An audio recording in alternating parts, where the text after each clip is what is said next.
അൽ ഇൽമു, അറിവാണ്. ഈ അറിവുണ്ടെങ്കിൽ എവിടെയും രക്ഷപ്പെടാൻ കഴിയും. അറിവില്ലാത്തവന് രക്ഷപ്പെടാൻ കഴിയില്ല. അത്രയ്ക്കും വലിയ മഹത്വമാണ് അറിവിനുള്ളത്. അതുകൊണ്ട് എന്റെ പ്രിയപ്പെട്ട സുഹൃത്തുക്കളോട് ഞാൻ പറയട്ടെ, കളിച്ച് നമ്മുടെ ജീവിതം നശിപ്പിക്കേണ്ടതല്ല. കളിച്ച് നമ്മുടെ ജീവൻ നശിപ്പിക്കേണ്ട ലോകമല്ല ഇത്. ആഖിറത്തിലേക്ക് വേണ്ടി നമുക്കറിയാം, ഒരുപാട് സമ്പത്ത്, ഭവനം, ജീവിതം, സൗകര്യങ്ങൾ ഇത് നിലനിർത്താൻ വേണ്ടി നാം പല പണിയും ഇവിടെ ദുനിയാവിൽ ചെയ്യും. എങ്ങനെയെങ്കിലും ദുനിയാവിലൊന്ന് ജീവിച്ചു കിട്ടിയാൽ മതി എന്ന് ചിന്തിക്കുന്നവരാ. മാത്രമല്ല ആഹ്ലാദപൂർവ്വം അവർ ആസ്വദിച്ചുകൊണ്ടിരിക്കുന്ന ജീവിത സൗകര്യങ്ങളും മുഴുവനും എന്ത് ചെയ്യുന്നു? മറ്റൊരാൾ അനന്തരാവകാശം എടുത്തു പോവാണ്. അതേ കദാലിക വൗറസ്നാ നമ്മൾ സമ്പാദിച്ചു വെച്ച സമ്പത്ത് മുഴുവനും മറ്റൊരു വിഭാഗം ആളുകൾ എടുത്തുകൊണ്ടുപോകുന്നു. മരിച്ചുപോയ ആളോ എണീച്ചു വന്നിട്ട് പറയാ, മോനെ അത് നീ കൊണ്ടുപോകല്ലേ, അത് എന്റെ മുതലാടാ, നീ ഇവിടെ വെക്കൂ എന്ന് പറഞ്ഞാൽ അതവിടെ ഉണ്ടാവോ? വല്ല രക്ഷയുണ്ടാവോ? കബറിൽ നിന്ന് പൊങ്ങി വരൂല. അപ്പൊ കബറിലേക്കുള്ള മുതൽക്കൂട്ടുകൾ നേരിട്ട് നമ്മൾ കൂട്ടിവെക്കണം. ഈ സമ്പാദിച്ച സമ്പത്തുകളൊന്നും നമ്മുടെ കൂടെ വരൂല, അല്ലേ? അത് ഉപകാരപ്രദമായ നിലയ്ക്ക് വരണമെങ്കിൽ കേവലം എങ്ങനെയെങ്കിലും ജീവിച്ചു പോയാൽ പോരാ. നമുക്കറിയാം, നമ്മൾ മരിച്ചാൽ 2 സ്ഥലങ്ങൾ കരയും. ആകാശഭൂമിയും കരയുകയാണ്. റസൂലുള്ള പഠിപ്പിക്കുകയാണ്. അതേതാണ്? സൂറത്തു ദുഖാൻ. അതേ പരിശുദ്ധമായ സൂറത്തു ദുഖാനിലെ ആയത്തുകൾ വിശദീകരിച്ചിട്ട് അല്ലാഹുവിന്റെ റസൂല് പറഞ്ഞു, ഭൂമിയും ആകാശവും കരയുന്നുണ്ട്. അതാ ഇതിനെയും വിശദീകരിച്ചു.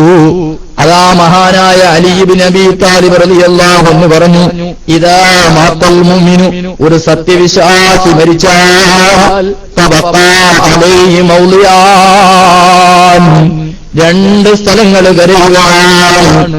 മൗലിയും വിസ്സമാ,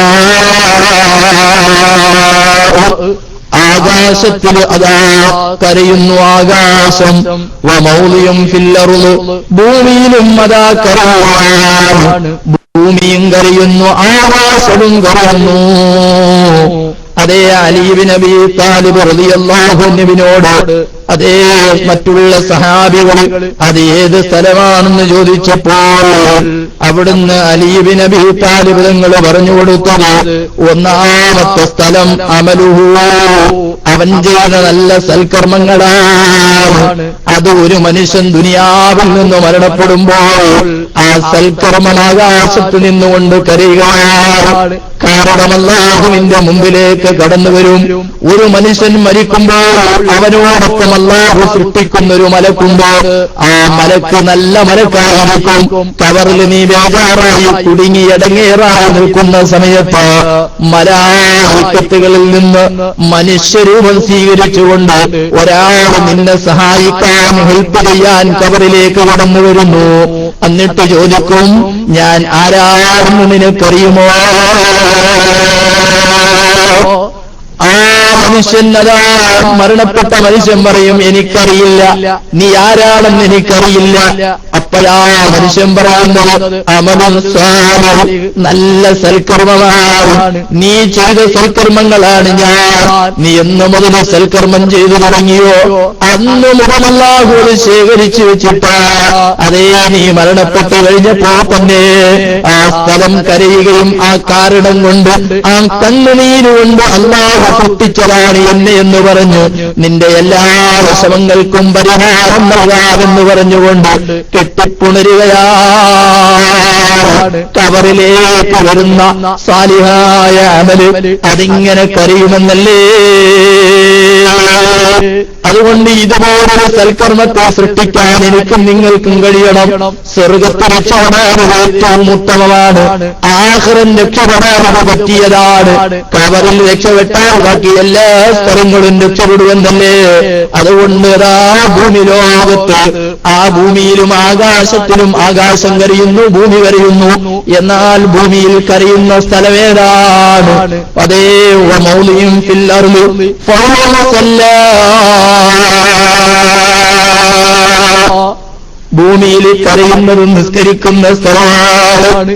അതുകൊണ്ടാണ് ഫുഖഹാക്കളും അതുപോലെ നല്ല വറഇന്റെ അഭിമാനപ്പെട്ട പറഞ്ഞു, നീ നിസ്കാരത്തിന് വേണ്ടി പറന്ന് നിസ്കരിച്ച് അത് കഴിഞ്ഞ് സുന്നത്ത് നിസ്കരിക്കുമ്പോൾ നിസ്കരിക്കുന്ന സ്ഥലമൊന്നും മാറാതെ നിസ്കരിക്കണം. എന്തിനാണ് ഇങ്ങനെ നിസ്കരിക്കുന്നത്? നീ നിസ്കരിച്ച സ്ഥലങ്ങളും നീ അങ്ങ് മരണപ്പെടുമ്പോൾ പറഞ്ഞു പോകും. മാത്രമല്ല ഷാഹിദും ഫിൽ ആഖിറ, ആഖിറത്തിലവർ നിനക്ക് വേണ്ടി റെക്കമെൻഡിൽ നിൽക്കുന്നു, സാക്ഷിയായി നിൽക്കുകയാണ്.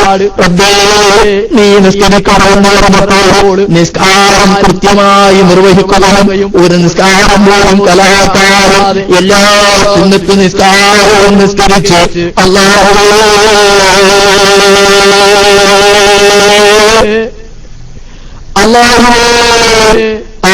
അള്ളാഹുവിന്റെ മുമ്പിൽ അവിടുന്ന് അവലാതി പറയുന്നു.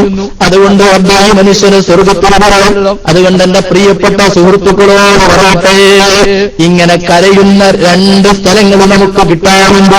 ഇത് നഷ്ടപ്പെടുത്തരുത്. ആഖിറത്തിലേക്കുള്ള ഏറ്റവും വലിയ മുതൽക്കൂട്ടാണ് സൽക്കർമ്മങ്ങൾ ചെയ്യുക. പക്ഷെ ഇതൊക്കെ കിട്ടണമെങ്കിൽ ഇൽമു വേണം.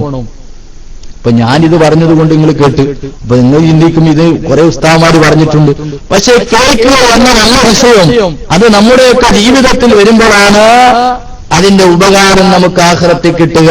അല്ലാതെ ഒരു ചെവിയിലൂടെ കേട്ട് മറു ചെവിയിലൂടെ പുറത്തു പോകുന്നൊരവസ്ഥ, അതുകൊണ്ട് ഒരു നേട്ടവും നമുക്ക് ഇല്ല. അതുകൊണ്ട് എപ്പോഴും നാം ചിന്തിക്കേണ്ടത് ആഖിറത്തിനെ കുറിച്ച് നാം ചിന്തിക്കണം, ഇൽമു പഠിക്കണം. നമുക്കറിയാം മനുഷ്യൻ എന്നത് ഒരു സാമൂഹിക ജീവിയാണ്. മനുഷ്യൻ എന്നുള്ളൊരു സാമൂഹിക ജീവിയാണ്. അതുകൊണ്ട് മറ്റുള്ളവരുമായി സഹകരിച്ച് ഇടവഴിയും മാത്രമേ ജീവിക്കാൻ കഴിയൂ. ഒറ്റപ്പെട്ടൊരു ജീവിതം സാധ്യമല്ല. പലവട്ടങ്ങളിലും സഹജീവികളുടെ സഹായവും സഹകരണവും അനിവാര്യമായി വരുന്നത് ഒരു യാഥാർത്ഥ്യം തന്നെയാണ്. ഒരാളിന് ചിന്തിക്കുകയാണ്, എനിക്ക് ഭാര്യ വേണ്ട, മക്കൾ വേണ്ട, എന്നെ ആരും ഹെൽപ്പ് ചെയ്യണ്ട, ഞാൻ ഒറ്റയ്ക്കങ്ങ് ജീവിക്കുമെന്ന് ചിന്തിച്ചാൽ ഇവിടെ ഒരാൾക്കും ജീവിക്കാൻ കഴിയില്ല. നമുക്കറിയാം ആദം നബി അലൈഹി ഇസ്ലാമിനെ അള്ളാഹു സൃഷ്ടിച്ചു. അള്ളാഹു ഒറ്റയ്ക്ക് ആദം നബിയെ പഠിച്ചിരുന്നു എങ്കിൽ ഈ കാണുന്ന നമ്മളൊക്കെ ഉണ്ടാകുമോ? ഇല്ല. അള്ളാഹു സുബ്ഹാനഹു വ തആല ഒരു സാമൂഹ്യ ബന്ധം വേണം. അപ്പോഴാണ് അല്ലാഹു ഹവ്വ ബിവിയെ സൃഷ്ടിക്കുകയാണ്. ഇങ്ങനെ ഇവിടെ സമൂഹമായി ജീവിക്കേണ്ട ബാധ്യത ഒരു മനുഷ്യനുണ്ട്. ഈ സാമൂഹ്യമായി ജീവിക്കുമ്പോൾ അവരോട് ഇടപഴകുകയും അവരോട് പെരുമാറേണ്ടതായ മര്യാദകളൊക്കെ പഠിക്കുക ഒരു മനുഷ്യന് അത്യാവശ്യമാണ്. അത് മനസ്സിലാക്കണമെങ്കിൽ അറിവ് വേണം. അറിവില്ലാതെ നടക്കുകയില്ല. അപ്പോൾ ഒരു വ്യക്തിക്ക് വ്യക്തി ജീവിതത്തേക്കാൾ സാമൂഹ്യമായ ആ ജീവിതം ഇവിടെ നിലനിൽക്കണമെങ്കിൽ എന്ത് വേണം? അറിവ് വേണം. ഒരാൾക്ക് മറ്റൊരാളോട് എന്തു പറയണം, എന്തു പറയണ്ട, എന്താണ് കേൾക്കേണ്ടത്, എന്താണ് കേൾക്കേണ്ടാത്തത്, ഇതൊക്കെ നമുക്ക് വേണമെങ്കിൽ അറിവ് വേണം. വേണ്ടേ? അറിവില്ലാത്ത ഒരാൾക്ക് ഇതൊന്നും ചെയ്യാൻ കഴിയില്ല. അപ്പോ സാമൂഹിക ബന്ധം കുടുംബത്തിൽ നിന്ന് തുടങ്ങുന്നു. സാമൂഹിക ബന്ധം ശക്തമാകുന്നതിനും കുടുംബാന്തരീക്ഷം നല്ലവണ്ണം നിലനിൽക്കുന്നതിനും എല്ലാം മൂല്യബോധമായി വളർന്നു വരുന്നത് പരിശുദ്ധമായ ഇൽമ. കാരണം നമുക്കറിയാം, ഒരു കുട്ടിയെ മദ്രസയെ വിട്ട് പഠിപ്പിച്ച ആ കുട്ടിക്കറിയാം ഉമ്മയോട് എങ്ങനെ പെരുമാറണം, ഉപ്പയോട് എങ്ങനെ പെരുമാറണം, സ്വന്തം ഭാര്യയോട് എങ്ങനെ പെരുമാറണം. ഉമ്മയും ഉപ്പയും ഭാര്യയും ഒക്കെ ഒരു കണക്കാണെന്ന് പറഞ്ഞാലോ അവൻ ബുദ്ധിയില്ല, വിഷയത്തിൽ അറിവില്ല. അപ്പൊ മദ്രസയിൽ പഠിക്കുന്ന കുട്ടിക്ക് ആരോട് ഏത് നിലയ്ക്ക് എങ്ങനെയൊക്കെ ഏതൊക്കെ സമയത്ത് എന്തൊക്കെ പറയണം, എന്തൊക്കെ പറയണ്ട എന്നൊക്കെ വളരെ വ്യക്തമായി മദ്രസ വിദ്യാഭ്യാസത്തിൽ നിന്ന് കിട്ടുന്നു. പക്ഷെ ഇന്ന് നമ്മുടെ സമൂഹം അതൊന്നും വേണ്ട. അതുകൊണ്ടാണ് വൃദ്ധസദനങ്ങൾ അധികരിച്ചുകൊണ്ട് പറഞ്ഞത്. കാരണം ഇത് ഉമ്മയാണ് അല്ലെങ്കിൽ എന്റെ ഉപ്പയാണ്, ഇവരെ കൊണ്ടുപോയി വല്ലതും കളയേണ്ടവരല്ല, നമ്മൾ നോക്കേണ്ടവരാണെന്ന ബോധം കുട്ടിക്ക് കിട്ടുന്നില്ല. കേവലം സ്കൂൾ വിദ്യാഭ്യാസത്തിന് പോകുന്നു, കുട്ടിയെ പഠിപ്പിക്കുന്നു, എഡ്യൂക്കേറ്റഡ് ആകുന്നുണ്ട്, വിദ്യാസമ്പന്നനാണ്, നല്ല ശമ്പളം സാലറിയൊക്കെ കിട്ടുന്നുണ്ട്. പക്ഷേ ഇതൊന്നും നമുക്ക് ഉപകാരപ്പെടില്ല. കുട്ടിയെ പഠിപ്പിക്കേണ്ട ഇൽമെന്നത് അത് ശറഈയായ ഇൽമാണ്. അതുകൊണ്ട് ഭൗതികം വേണ്ട എന്നല്ല, അതും വേണം. പക്ഷേ ഇൽമു പഠിക്കാത്ത ഒരാൾക്ക് ഒരിക്കലും, പരിശുദ്ധമായ ഇൽമു പഠിക്കാത്ത ഒരാൾക്ക് ഒരിക്കലും രക്ഷപ്പെടാൻ കഴിയില്ല. അതുപോലെ തന്നെ ഇന്ന് കുടുംബജീവിതങ്ങൾ ശിഥിലമായി കൊണ്ടിരിക്കുകയാണ്. നമുക്കറിയാം വിവിധ കാരണങ്ങൾ കുടുംബ ബന്ധങ്ങൾ തകരുകയും സാമ്പത്തിക പ്രശ്നങ്ങളുടെ പേരിലും ആവശ്യമില്ലാത്ത അനാചാരങ്ങളും മാമൂലുകളുടെ പേരിൽ കുടുംബ ബന്ധങ്ങൾ വിച്ഛേദിക്കപ്പെടുന്ന കാലം കേവലം ഭൗതിക താൽപര്യങ്ങളുടെ പേരിൽ കുടുംബബന്ധം താറുമാറാകുന്ന വിഷയങ്ങളോടാണ് നമ്മൾ കണ്ടുകൊണ്ടിരിക്കുക അല്ലേ? ഇതെന്തുകൊണ്ട് പറ്റുന്നു? എനിക്കൊരു മോനെ കിട്ടണം, ഉമ്മയും പെട്ടെന്ന് എടുക്കേണ്ടത് ആരാണെന്ന് ഇസ്ലാം പറഞ്ഞിട്ടുണ്ട്. ഈ ഇസ്ലാമിക നിയമം പഠിക്കാത്തതുകൊണ്ടല്ലേ സ്വത്തിന്റെ പേരിൽ അക്രമം നടക്കുന്നത്. യഥാർത്ഥത്തിൽ ശരീഅത്തിന്റെ നിയമം ഉപ്പാടെ മുതൽ എനിക്ക് ഇത്രയാണ് കിട്ടേണ്ടത്, എനിക്കിത്ര കിട്ടാവോ, അല്ലെങ്കിൽ ഇന്നയാൾക്ക് ഇത്ര കിട്ടാവോ എന്ന് ആ സ്വത്ത് ആദരി ചെയ്ത് അവിടുന്ന് വാരിഫ് എത്രയാണ് കൊടുക്കേണ്ടത്, എത്രയാണ് കൊടുക്കേണ്ടത് എന്നൊക്കെ വ്യക്തമായി ഇസ്ലാം പഠിപ്പിക്കുമ്പോൾ അതിനെ അങ്ങ് മാറ്റിവെച്ചിട്ട് സ്വന്തം ഇഷ്ടപ്രകാരം തോന്നിയത് കിടക്കൊക്കെ എടുക്കാമെന്ന് പറഞ്ഞ് ചിന്തിച്ചപ്പോൾ അറിവില്ലായ്മ കൊണ്ടല്ലേ ഈ പ്രശ്നമുണ്ടാകുന്നത്. അതുകൊണ്ട് നമ്മുടെ കുടുംബത്തിൽ പ്രശ്നമുണ്ടാകാതിരിക്കാൻ, ആഖിറത്തിൽ രക്ഷപ്പെടാൻ, സമാധാനം ലഭിക്കാൻ, ലോകത്ത് വിജയിക്കാൻ, എല്ലാ മേഖലകളിലും വിജയിക്കാൻ അറിവ് എന്നതൊരു മാനദണ്ഡമാണ്. അറിവില്ലാതെ ഒന്നും ചെയ്യാൻ കഴിയില്ല എന്നാണ് ഞാൻ ചുരുക്കി പറഞ്ഞത്. അതുപോലെ തന്നെ ഞാൻ പറയുന്നത് പരിശുദ്ധമായ ഖുർആൻ ഇസ്ലാം വളരെ വ്യക്തമായി പഠിപ്പിക്കുന്നുണ്ട് ഇൽമിനെ കുറിച്ച്. അത് ഏറ്റവും കൂടുതൽ ഇൽമു പഠിക്കുന്നത് എങ്ങനെയാണ്, അത് ഏത് ശൈലിയിലാകണം, അത് പല കോലങ്ങളും മഹാന്മാര് പറഞ്ഞു. അതിലേക്കൊന്നും ഞാനിപ്പോൾ കടക്കുന്നില്ല. ഞാൻ പറഞ്ഞു വരുന്നത് പ്രിയപ്പെട്ടവരെ, ആഖിറം രക്ഷപ്പെടാൻ, അവസാനം വിജയിക്കാൻ നമുക്കെന്ത് വേണം? അറിവ് വേണം. അതിന് പറ്റിയ ഒരു ക്ലാസ് റൂമാണ് നമ്മളെ ജനാസ. അടുത്തിറക്കിയപ്പോൾ ഒരു ഫേസ്ബുക്ക് നോക്കിയപ്പോൾ കാണാൻ കഴിഞ്ഞു, സുബ്ഹാനല്ലാഹ്, ഒരു മയ്യത്ത് അതുപോലെ സുബ്ഹാനല്ലാഹ് കഫം പുടവയൊക്കെ പൊതിഞ്ഞിട്ട് ഇങ്ങനെ ജനാസ വെച്ചിരിക്കുകയാണ്. അതിന്റെ താഴെ എഴുതിയിരിക്കുകയാണ്, നിങ്ങൾ KMIC-യിലേക്ക് വരൂ, ആഖിറം രക്ഷപ്പെടുത്തു എന്നത് കണ്ടപ്പോൾ വല്ലാത്ത സന്തോഷം തോന്നി. എത്രയോ വ്യക്തമാണ് ആ പറഞ്ഞത്. ഒരു വിഷയവും വളരെ വ്യക്തമായി നമുക്കത് ഒരു വിഷയം അതിൽ നിന്ന് വളരെ വ്യക്തമായി മനസ്സിലാക്കാൻ കഴിയുന്നത്, നമ്മളെ ക്ലാസ് റൂം രാവിലെ 24 മണിക്കൂർ വർക്കിംഗ്. നമ്മൾ എന്ത് ചെയ്യുക? ഇതിൽ വർക്ക് ചെയ്യുന്ന ഒരാൾക്ക് ആഖിറം ഒരിക്കലും നഷ്ടമല്ല. കാരണം ഇതിൽ ആരെയും ഗീബത്ത് പറയുന്ന ക്ലാസ് അല്ല, നമീമത്ത് പറയുന്ന ക്ലാസ് അല്ല, ഒരാളെ കുറ്റം പറയാൻ വേണ്ടി ഓണാക്കുന്നതല്ല. ഇവിടെ പറയപ്പെടുന്ന വിഷയം അല്ലാഹുവിന്റെ ഇൽമുകളാണ്, അല്ലാഹുവിന്റെ അറിവുകളാണ്, അല്ലാഹുവിനെ കുറിച്ചാണ്, റസൂലിനെ കുറിച്ചാണ്, കുടുംബജീവിതം എങ്ങനെ മെച്ചപ്പെടുത്തണമെന്നാണ്. ഇങ്ങനെ ഓരോന്നും വളരെ വ്യക്തമായി നമുക്ക് പറഞ്ഞു തരുന്ന ഒരു ക്ലാസ് റൂം ഇന്ന് ലോകജാലകത്തോട് KMIC മാത്രമാണ് തന്റെ ഇടത്തോടെ പറയാൻ കഴിയും. കാരണം ഇവിടെ വന്നിട്ട് വിളച്ചുപോയി എന്ന് പറയുന്ന ഒരാളെ പോലും കാണിച്ചു തരാൻ കഴിയില്ല. കാരണം ഇവിടെ പറയുന്ന നല്ല നല്ല ഇൽമുകളാണ്. ഇത് കേൾക്കണം, പഠിക്കണം. അതുകൊണ്ട് എന്റെ പ്രിയപ്പെട്ടവരെ, ആഖിറത്തിൽ രക്ഷപ്പെടാൻ ഈ ക്ലാസ് റൂമും മുറുകെ പിടിച്ചാൽ, അതുപോലെ ഒന്ന് ചിന്തിച്ചു നോക്കൂ. നമ്മളൊക്കെ കോടികൾ ആസ്തിയുള്ള ആളാണെന്ന് വെച്ചോ, നമുക്ക് നമ്മുടെ കുടുംബത്തിൽപ്പെട്ട ഒരാൾ മരണപ്പെട്ടാൽ നമുക്ക് എത്ര ഖത്തമാകും? മാക്സിമം കോടി ഓർത്ത് ചെലവഴിച്ചാൽ എത്ര ചെല്ലാൻ കഴിയും? എന്നാൽ ഒരു പൈസ പോലും മേടിക്കാതെ മരണപ്പെട്ടു പോയത്, അതേ എന്റെ ഉപ്പയാണ്, എന്റെ ഉമ്മയാണ് മരണപ്പെട്ടു പോയത്, അല്ലെങ്കിൽ ഞങ്ങളെ ഇന്ന പ്രവർത്തകൻ ഞങ്ങൾ ഈ ക്ലാസ്സുകൾ പങ്കെടുക്കുന്നുണ്ട്, മരണപ്പെട്ടു പോയി, നമ്മളെല്ലാ പ്രവർത്തകർക്കുള്ള ക്ലാസ്സുകൾ കേട്ട് ഇന്ന ആളുകൾ മരണപ്പെട്ടുപോയി. ഉടൻ തന്നെ ഒരു ഉസ്താദ് വന്നിട്ട് പറയുന്നു, നമുക്ക് ഖത്താനും സൂറത്തുൽ ഫാത്തിഹ ഓതുന്നു, ഇഖ്ലാസ് മുഅവ്വൽ തനിയെ ദുആയെ കൊണ്ട് നിർത്തുന്നില്ല, വീണ്ടും അവിടുന്ന് ഖത്തമോദി തീർക്കുന്നു. എത്ര ഖത്തമാണ് ഈ KMIC തീർത്തത്? ഇതുകൊണ്ട് പ്രിയപ്പെട്ടവരെ, ആഖിറത്തിലേക്ക് ആ ഖത്തമോദുന്നതിൽ ഒരു ഭാഗമാക്കാൻ ആഖിറം രക്ഷപ്പെടാൻ ഒരിക്കലും നിങ്ങൾ പേടിക്കേണ്ടതില്ല. അതുകൊണ്ട് ഞാൻ കൂടുതലായ വിഷയത്തിലേക്ക് കടക്കുന്നില്ല, എന്റെ സമയം കഴിയാറായി. ഒരു ചെറിയ വിഷയം പറഞ്ഞു ഞാൻ അവസാനിപ്പിക്കുകയാണ്. മഹാരഥന്മാരായ സ്വാത്വികരും താത്വികരുമായ മഹത്തുക്കളായ പണ്ഡിതന്മാര് പഠിപ്പിച്ചു തന്ന പല സംഭവങ്ങളും നമുക്ക് കാണാൻ കഴിയും.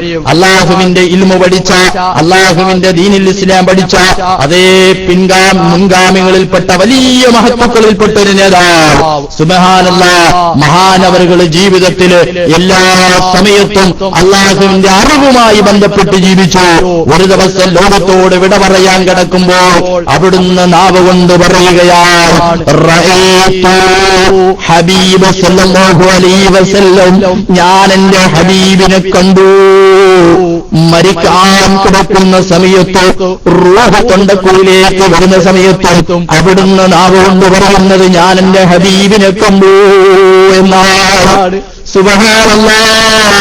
ഇത് കേട്ട് കൂടെ നിന്ന അടുത്തുകൂടി നിന്ന ആളുകളൊക്കെ അത്ഭുതപ്പെട്ടു പോയി. ജീവിതത്തിൽ ഇൽമു പഠിച്ച് ഒരുപാട് ശിഷ്യഗണങ്ങളെ വാർത്തെടുത്ത മഹാനാണ്. മരിക്കുന്ന സമയത്ത് ഞാനതാ എന്റെ ഹബീബിനെ കണ്ടു, എന്റെ ഹബീബിനെ കണ്ടു എന്ന് വിളിച്ചു പറഞ്ഞു മരണപ്പെടുന്ന ഈ മനുഷ്യനെ ആളുകൾ ഞെട്ടി പേടിച്ചു നിന്നുപോയി. സുബ്ഹാനല്ലാഹ്. ആ സമയത്താണ് അസ്രായിലിന്റെ പിടിയിൽ അവിടുന്ന് ലോകത്തോട് വിട പറഞ്ഞ് ലാ ഇലാഹ ഇല്ലല്ലാഹ് ജന്മ മരിച്ചു. പക്ഷേ ജനാസ കബറടക്കി മറമാടി ദിവസങ്ങൾ കഴിഞ്ഞ് പല ആളുകൾക്കും സംശയം വന്ന് എന്താണ് പല ജനാസകളും കാണാറുണ്ട്, പല ജനാസകളിലും പോകാറുണ്ട്. പക്ഷേ ഇതുപോലെ റസൂലുള്ളാഹിനെ കണ്ടു മരിച്ചെന്ന് പറയുന്ന ആള് ഞങ്ങൾ പലരും കണ്ടിട്ടില്ല, കേട്ടിട്ടില്ലല്ലോ. അല്ലാഹുവേ, ഇതിന്റെ അത്ഭുതം എന്താണ്? പലർക്കും സംശയമുണ്ട്. പക്ഷേ ഈ മഹാനവറുകളുമായി എല്ലാ സമയത്തും അതേ സഹവസിച്ച് എല്ലാ വിഷയങ്ങളും ചർച്ച ചെയ്യുന്ന ഒരു ആലിമായ മനുഷ്യൻ, ഈ മനുഷ്യന് സ്വപ്നത്തിൽ കാണുമ്പോൾ ചോദിക്കുന്നു, അല്ലാഹു നിങ്ങളെ എന്താ മരിക്കുന്ന സമയത്ത് റായത്തു ഹബീബ, ഹബീബിനെ കണ്ടു, അവിടുന്ന് ഹബീബിനെ ഞാൻ കണ്ടു എന്നല്ലേ പറഞ്ഞത്, അന്നല്ലേ പറഞ്ഞത് ലാ ഇലാഹ ഇല്ലല്ലാഹ് ചൊല്ലുന്ന ഞങ്ങളും കേട്ട് എന്താണ് സംഭവം എന്ന് ചോദിച്ചപ്പോൾ ഈ മഹാനവറുകൾ പറയുകയാണ്, എന്റെ ജീവിതം മുഴുവനും അല്ലാഹുവിന്റെ ശരീഅത്തിന്റെ നിയമത്തിനു വേണ്ടി ചെലവഴിച്ചപ്പോൾ അതിനൊരു കാരണക്കാരൻ എന്റെ റസൂലല്ലേ. ആ റസൂലുള്ളാഹിക്ക് എന്നോട് മഹബ്ബത്ത് വന്നുപോയി. ഞാൻ പറഞ്ഞു കൊടുത്ത ഉലൂമുകളൊക്കെയും പറഞ്ഞു ലോകത്ത് പഠിപ്പിച്ചു കൊടുത്ത ആളാണ്. അതുകൊണ്ട് ആ മനുഷ്യൻ മരിക്കുന്ന സമയത്ത് എനിക്കൊന്ന് കാണണമെന്ന് തോന്നി എന്റെ ഹബീബന്റെ മുന്നിലേക്കങ്ങ് വന്നുപോയി. ഇൽമിന്റെ പവറില്ലേ? ഇൽമുണ്ടോ റസൂലുള്ളാഹിനെ കാണാം, ഇൽമുണ്ടോ ആഖിറം രക്ഷപ്പെടാം, എല്ലാ സ്ഥലങ്ങളും രക്ഷപ്പെടാം. ഇൽമില്ലാത്തവന് ഒരു സ്ഥാനവും ഇസ്ലാമിലില്ല. ഇൽമാണ് ഇസ്ലാമിന്റെ ജീവനാടി. അതുകൊണ്ട് ഇൽമു പഠിക്കണം, ആഖിറത്തിലേക്കുള്ള മുതൽ കൂട്ടാക്കണം, അവസാനിപ്പിക്കാനാണ് എന്റെ പ്രിയപ്പെട്ടവര്. ഇതുപോലുള്ള ഒരുപാട് ചരിത്രങ്ങൾ നമുക്ക് പറയാറുണ്ട്. അതുകൊണ്ട് ഇൽമുമായി ബന്ധപ്പെടുക, അത് പഠിക്കാനുള്ള സാഹചര്യം ഉണ്ടാക്കി കൊടുക്കുക, അതുമായി ബന്ധപ്പെടുക. അറിവില്ലെങ്കിൽ അറിവുള്ളവരോട് ചോദിക്കുക, അതിനും കിട്ടിയില്ലെങ്കിൽ അടുത്താണ് ചോദിക്കുക. ഒരു സംശയമായി കടക്കാതെ നല്ലതു മാത്രം ചെയ്തു ജീവിക്കാൻ എനിക്കും നിങ്ങൾക്കുമൊക്കെ തൗഫീഖാകട്ടെ. അറിവൊരു മാനദണ്ഡമായി മനസ്സിലാക്കിയിട്ട് എല്ലാ സമയങ്ങളും ഈ KMIC-യിൽ പങ്കെടുത്ത് ഈ സമയം നഷ്ടപ്പെടുത്താതെ ഇന്ന് ലോകം മുഴുവനും ഫസാദായി മോശമായി കൊണ്ടിരിക്കുന്ന കാലഘട്ടമാണ്. ഈ കാലഘട്ടത്തിൽ നന്മയിലേക്ക് ക്ഷണിക്കുന്ന Kerala Malabar Islamic class room അത് നിങ്ങൾ നഷ്ടപ്പെടുത്തരുതേ എന്ന് പറഞ്ഞു എന്റെ വാക്കാ നിർത്തുകയാണ്. അർഹമുർറഹീമീനായ രാജരക്ഷിതാവായ നമുക്കിൽ മുലൂക്കാവല്ല, ഞങ്ങൾ ഈ ക്ലാസ്സിനെ നീ സ്വീകരിക്കണേയല്ല, ഞങ്ങൾ പറഞ്ഞത് ഞങ്ങൾ കേട്ടത് എല്ലാം നീ സ്വീകരിക്കണേയല്ല, ഞങ്ങളെ പാവം നീ പൊറുക്കണേയല്ല, ഞങ്ങളെ മാതാപിതാക്കളാവും ഞങ്ങളോട് കൊണ്ട് വസിയത്തിയാളാവും. 24 മണിക്കൂർ ഞങ്ങൾ ഈ ക്ലാസ് റൂമിന് വേണ്ടി പ്രവർത്തിക്കുന്ന പ്രവർത്തകർ, അഡ്മിനന്മാർ, കേട്ട് സഹകരിക്കുന്നവർ, ഇതുമായി സാമ്പത്തിക ശാരീരികമായി സഹകരിക്കുന്ന പലരുമുണ്ടല്ലോ. അല്ലാഹുവേ, അവർക്കൊക്കെ നീ പുറത്തെടുക്കണേയല്ല. റബ്ബേ, റേഡിയോനാട് ശ്രമിച്ചുകൊണ്ടിരിക്കുന്ന ഒരുപാട് ആളുകളുണ്ട്. റബ്ബേ, അവർക്കും നീ പൊറുക്കണമല്ല. റബ്ബേ, ഞങ്ങൾ ഈ ക്ലാസ് റൂം ആഖിറത്തിലേക്കുള്ള ഒരു മാർഗമാണല്ല. ഇത് ഖിയാമത്ത് നാൾ വരെ നീ നിലനിർത്തണയല്ല. റബ്ബേ,